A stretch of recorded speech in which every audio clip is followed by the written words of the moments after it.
Голем недостиг на прилагодени дигитални содржини и алатки кои се соодветни за учениците со аутизам и интелектуална попреченост, бележат последните истражувања на Аутизам институт.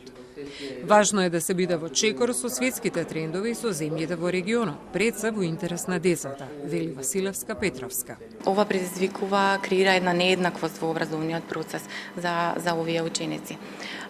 Проектот ICECATE работи токму на ова, нуди решенија преку две дигитални алатки. TeachSpace алатката овозможува креирање на пристапни образовни содржини за учениците, додека TeachHub е платформа каде што може да се споделуваат и разменуваат отворени образовни ресурси помеѓу наставниците, специјалните едукатори, образовните асистенти и сите други кои што работат во директна поддршка на учениците со аутизам и интелектуална попреченост. Досега има над 300 регистрирани корисници со над 30 обучени тренери и над 300 наставници кои ја поминале обуката. Ние се обидовме да направиме и една здружување на децата со типичен развој, бидејќи знаете дека нели целта на инклузијата е да ги соединиме сите заедно.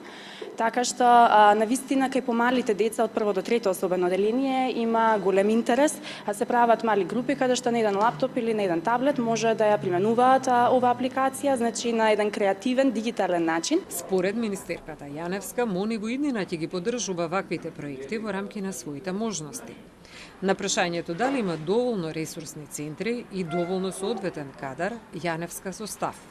Во овој момент немаме впечаток дека недостига кадар, затоа што училиштата имаат стручни служби, имаат инклузивни тимови на училиштата, инклузивен тим на ученикот и се разбира ресурсните центри исто така имаат стручен кадар.